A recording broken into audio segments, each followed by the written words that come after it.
দাঁড়ান দাঁড়ান দাঁড়ান বলুন।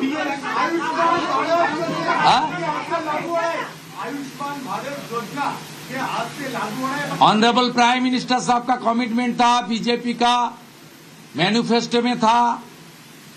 आयुष्मान भारत कैबिनेट ने मंजूरी दे दिया है।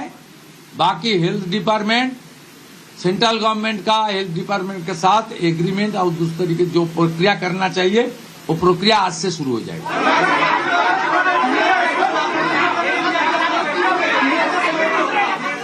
अरे बांग्ला तो बोलছি দাঁড়ান।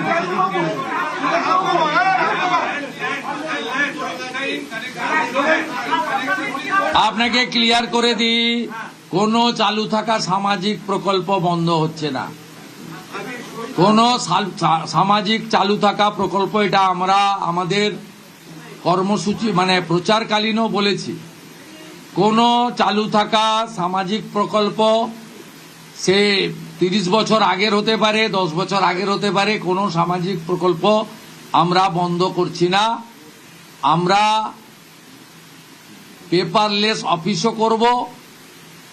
আমরা সমস্ত পোর্টালগুলোকে আপডেটও করব এবং সমস্ত বেনিফিশিয়ারি ডিবিটির মাধ্যমে, যেটা নরেন্দ্র মোদীজির নেতৃত্বে দেশের সরকার করেছে, ডাইরেক্ট বেনিফিট ট্রান্সফারের মাধ্যমে হবে এবং সবটাই স্বচ্ছতার সঙ্গে হবে।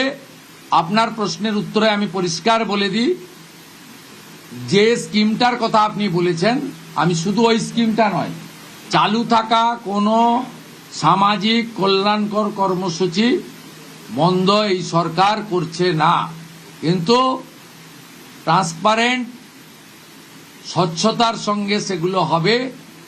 কোনো মৃত ব্যক্তি তিনি কোনো সামাজিক প্রকল্পের সুযোগ পেতে পারেন না, আপনিও বলবেন না পাওয়া উচিত নয়। কোনো অভারতীয় তিনি ভারতের কোনো প্রদেশ বা জাতীয় সরকারের কোনো বেনিফিট তার পাওয়া উচিত নয়। অর্থাৎ আমার প্রশ্নে, আপনার প্রশ্নের মধ্যে আমার সব উত্তর আছে।